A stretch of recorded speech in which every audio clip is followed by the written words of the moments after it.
ಎಲ್ಲರಿಗೂ ನಮಸ್ಕಾರ. ನಾನು Nagashri, founder of Mebel kids preschool and day care, Harihara. ಇವತ್ತಿನ ವಿಡಿಯೋನಲ್ಲಿ ಪೇರೆಂಟಿಂಗ್ ಅನ್ನೋದ್ರ ಬಗ್ಗೆ ಸ್ವಲ್ಪ ವಿಷಯಗಳನ್ನು ತಿಳ್ಕೊಳ್ಳೋಣ. ನನ್ನ ಪ್ರಕಾರ ಕೆಲವು ಕ್ಯಾಟಗರಿಗಳಿದೆ ಪೇರೆಂಟಿಂಗ್ ಬಗ್ಗೆ. ಸೊ ಅದರಲ್ಲಿ ಮೊದಲನೇ ಕ್ಯಾಟಗರಿ ಬಂದ್ಬಿಟ್ಟು ಪೇರೆಂಟಿಂಗ್ ಫ್ರಮ್ ಪೇರೆಂಟಿಂಗ್. ಅಂದರೆ ಏನರ್ಥ, ನನ್ನ ತಂದೆ ತಾಯಿ ನನಗೇನು ಮಾಡ್ತಾ ಇದ್ರು ಅದನ್ನೇ ನಾನು ಮಕ್ಕಳಿಗೆ ಮಾಡಬೇಕು ಅಂತ.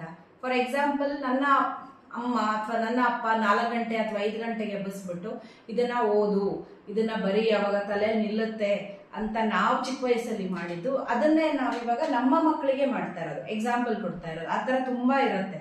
ಹಬ್ಬಗಳು ಬಂದಾಗ ಇರ್ಬೋದು ಅಥವಾ ಇನ್ನೊಂದೇನಾದರೂ ಇರ್ಬೋದು. ಸೊ ಪೇರೆಂಟಿಂಗ್ ಫ್ರಮ್ ಪೇರೆಂಟ್ಸ್, ನನ್ನ ಅಪ್ಪ ಅಮ್ಮ ನನಗೆ ಹೇಗೆ ಮಾಡ್ತಾ ಇದ್ರು ನಾನು ಹಾಗೇನೆ ನನ್ನ ಮಕ್ಕಳಿಗೆ ಕೊಡಬೇಕು ಅನ್ನೋದು, ಇದು ಒಂದು category.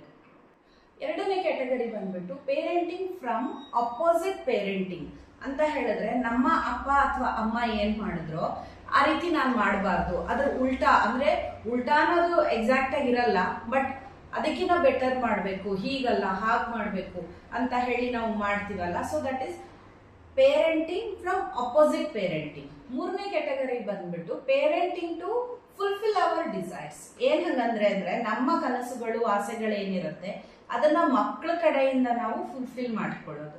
For example, Sangeetha class ಇರ್ಬೋದು ಅಥವಾ ಇಂಜಿನಿಯರಿಂಗ್ ಅಥವಾ ಡಾಕ್ಟರ್ ಇರ್ಬೋದು. ನಾನು ಆಗ್ಬೇಕು ಅಂತಿದ್ದೆ, ನನ್ನ ಕೈಲಾಗಿಲ್ಲ, ನನ್ನ ಮಕ್ಕಳಾದ್ರೂ ಅದನ್ನ ಫುಲ್ಫಿಲ್ ಮಾಡಲಿ ಅನ್ನೋ ಒಂದು ಎಕ್ಸ್ಪೆಕ್ಟೇಷನ್ ಇರಬಹುದು. ಇದು parenting to fulfil our desires. ಇವಾಗ ಫೋರ್ತ್ ಕ್ಯಾಟಗರಿ, ಇದು ಒಂಥರ ತುಂಬಾ ಫೆಮಿಲಿಯರ್ ಕ್ಯಾಟಗರಿ, ಇದು ಎಲ್ಲರಿಗೂ ಇಂಟ್ರೆಸ್ಟಿಂಗ್ ಕ್ಯಾಟಗರಿ. ಯಾಕೆ ಅಂತ ಹೇಳಿದ್ರೆ parenting from comparison. Okay, so ಅವ್ರ ಮಗು ಹಿಂಗ್ ಮಾಡ್ತಾ ಇದೆ, ಇವ್ರ ಮಗು ಹಿಂಗ್ ಮಾಡ್ತಾ ಇದೆ, ಸೊ ಎಲ್ಲವನ್ನೂ ಕೂಡ ಕಂಪೇರಿಂಗ್. ಬೇರೆಯವ್ರನ್ನ ಬಿಟ್ಬಿಡಿ, ನಿಮ್ಮ ಮನೆಯಲ್ಲಿ 2 ಮಕ್ಳಿದ್ರು ಅಂತ ಹೇಳಿದ್ರೆ ದೊಡ್ಡ ಮಗು ಹೀಗಿದೆ, ಚಿಕ್ಕ ಮಗು ಹೀಗಿದೆ, ಅದರಲ್ಲೇನೆ ಕಂಪ್ಯಾರಿಸನ್ ಮಾಡ್ತಾ ಮಾಡ್ತಾ ಮಾಡ್ತಾನೆ ನಾವು ಪೇರೆಂಟಿಂಗ್ ಮಾಡ್ತಾ ಇರ್ತೀವಿ. ಸೊ ಇದು ಪೇರೆಂಟಿಂಗ್ ಫ್ರಮ್ ಕಂಪ್ಯಾರಿಸನ್. ಸೊ ಇವಾಗ ನಾವು ಬೇರೆ ಬೇರೆ ಕ್ಯಾಟಗರೀಸ್ಗಳನ್ನ ತಿಳ್ಕೊಂಡ್ವಿ ಅಲ್ವಾ. ಹಾಗಾದ್ರೆ ಏನ್ ಮಾಡ್ಬೇಕು ಇವಾಗ ನಾವು, ವಾಟ್ ಟು ಡೂ ನಾವು? ಇವಾಗ ಏನ್ ಮಾಡ್ಬೇಕು ನಾವು? ಕ್ಯಾಟಗರಿ ನೋಡಿ ಆಯ್ತು, ನಾವು ಯಾವ ಕ್ಯಾಟಗರಿಯಲ್ಲಿ ಬರಬಹುದು ಅಂತ ನೋಡಾಯ್ತು. ಇವಾಗ ನೆಕ್ಸ್ಟ್ ಏನ್ ಮಾಡ್ಬೇಕು? ಸೊ ಏನು ಮಾಡೋದು ಬೇಡ, ಆದ್ರೆ ಒಂದು ವಿಷಯ ನಾವು ಏನ್ ತಿಳ್ಕೊಬೇಕು ಅಂತ ಹೇಳಿದ್ರೆ, parenting is an art. So ಪೋಷಣೆ ಮಾಡೋದು ಒಂದು ಕಲೆ ಆಕ್ಚುಲಿ. ಸೊ ಅದು ಯಾವ ಕಲೆ ಚೆನ್ನಾಗಿ ಯಾವ ಕಲೆ ಚೆನ್ನಾಗಿಲ್ಲ ಅಂತ ಯಾರೂ ಜಡ್ಜ್ ಮಾಡೋಕ್ಕಾಗಲ್ಲ. ಬಿಕಾಸ್ ಪೇರೆಂಟ್ಸ್ ಹೆಂಗೆ ನಾವು ಮಕ್ಕಳು ಪ್ರತಿ ಮಗುನೂ ಕೂಡ ಯುನೀಕ್ ಅಂತ ಹೇಗೆ ಹೇಳ್ತೀವೋ ಅದೇ ರೀತಿ ಈಚ್ ಪೇರೆಂಟ್ಸ್ ಆರ್ ಯುನೀಕ್. ನಾನು ಹೇಳಿದಾಗೆ parenting is an art. So ಯಾವ ಆರ್ಟಿಸ್ಟು ಮೇಲಲ್ಲ, ಯಾವ ಆರ್ಟಿಸ್ಟು ಕೆಳಗಲ್ಲ. ಸೊ ನೀವು ಮಾಡಬೇಕಾಗಿರೋದು ಒಂದೇ ಒಂದು ಕೆಲಸ. ಪ್ರತಿ ಸರಿ ನೀವು ನಿಮ್ಮ ಮಗು ಜೊತೆ ಇಂಟ್ರಾಕ್ಷನ್ ಮಾಡಬೇಕಾದ್ರೆ ಜಸ್ಟ್ ನೋಟಿಸ್ ಮಾಡಿ, ನೀವು ಯಾವ ಕ್ಯಾಟಗರಿಯಿಂದ ನೀವು ಮಗುಗೆ ನೋಡ್ತಾ ಇದ್ದೀರಾ ಅಥವಾ ಕೇರ್ ತಗೋತಾ ಇದ್ದೀರಾ ಅಂತ ಹೇಳಿ.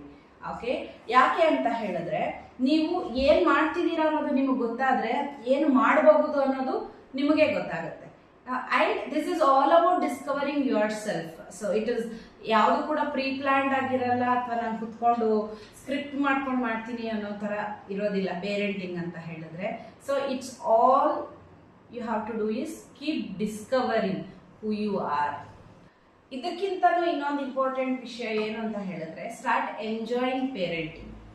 ಯಾಕೆ ಅಂತ ಹೇಳಿದ್ರೆ ತುಂಬಾ ಜನಕ್ಕೆ ಮಕ್ಕಳಿಲ್ಲ, ನಿಮಗೆ ಅಟ್ಲೀಸ್ಟ್ ಮಕ್ಕಳು ಇದ್ದಾರೆ ಅಲ್ವಾ. ಸೊ ನೀವು ತಂದೆ ಅಥವಾ ತಾಯಿ ಆಗೋಕ್ಕಿಂತ ಮುಂಚೆ ತುಂಬಾ ಕನ್ಸ್ಕೊಂಡಿರ್ತೀರ, ನಂಗೆ ಮಗು ಆಗುತ್ತೆ, ಸೊ ನನ್ನ ಮಗುನ ಹಾಗೆ ನೋಡ್ಕೋಬೇಕು, ಹೀಗೆ ನೋಡ್ಕೋಬೇಕು. ಅಂಡ್ ಇವಾಗ ಏನಾಗ್ಬಿಟ್ಟಿದೆ, it has becoming like a burden. ಅಯ್ಯೋ, ಯಾಕಾದ್ರೂ ಸ್ಕೂಲ್ ರಜಾ ಬಿಡುತ್ತೋ, ಯಾಕಾದ್ರೂ ಮನೆಯಲ್ಲಿ ಮಕ್ಳು ಇರ್ತಾರೋ, ಇವ್ರನ್ನ ಹಿಡಿಯಕ್ಕಾಗಲ್ಲ, ಇವ್ರನ್ನ ಮಾಡಕ್ಕಾಗಲ್ಲ, ಅದನ್ನ ಮಾಡಕ್ಕಾಗಲ್ಲ, ಇದನ್ನ ಮಾಡಕ್ಕಾಗಲ್ಲ. Okay, just see how you can enjoy every moment with your children. ನಿಮ್ಮ ಮಕ್ಕಳ ಜೊತೆಗೆ ನೀವು ಹೇಗೆ ಎಂಜಾಯ್ ಮಾಡ್ತೀರಾ ಅನ್ನೋದನ್ನ ನೋಡಿ. And keep enjoying the life. ಮಕ್ಕಳಾದ್ಮೇಲೆ ನೀವು ನಿಮ್ಮ ಬಗ್ಗೆ ನೀವು ಅಟೆನ್ಷನ್ ಕೊಡೋದನ್ನ ನಿಲ್ಲಿಸ್ಬಿಡ್ತೀರಾ. Don't do that. Start paying attention on yourself and your kids with lots of love. Hope ನಿಮಗೆ ಈ ವಿಡಿಯೋ ಇಷ್ಟ ಆಯಿತು ಅಂತ ಹೇಳಿ ಅನ್ಕೋತೀನಿ. ಇಷ್ಟ ಆಗಿತ್ತು ಅಂತ ಹೇಳಿದ್ರೆ ಲೈಕ್ ಮಾಡಿ, ಸಬ್ಸ್ಕ್ರೈಬ್ ಮಾಡಿ, ಮತ್ತೆ ಹೇಗೆ ಅನ್ನಿಸ್ತು ಅಂತ ಹೇಳಿ ಕಮೆಂಟ್ ಮಾಡಿ. ಅದರ ಜೊತೆಗೆ ನೆಕ್ಸ್ಟ್ ಯಾವ ಟಾಪಿಕ್ ಮೇಲೆ ನಿಮಗೆ ನಾನು ಮಾತಾಡಬೇಕು ಅಂತ ನಿಮ್ಗೆ ಅನ್ಸುತ್ತೋ ಆ ಟಾಪಿಕ್ನು ಕೂಡ ಕಮೆಂಟ್ ಮಾಡಿ. ಆ ಟಾಪಿಕ್ ಮೇಲೆ ನೆಕ್ಸ್ಟ್ ವಿಡಿಯೋನಲ್ಲಿ ಬರ್ತೀನಿ. Thank you.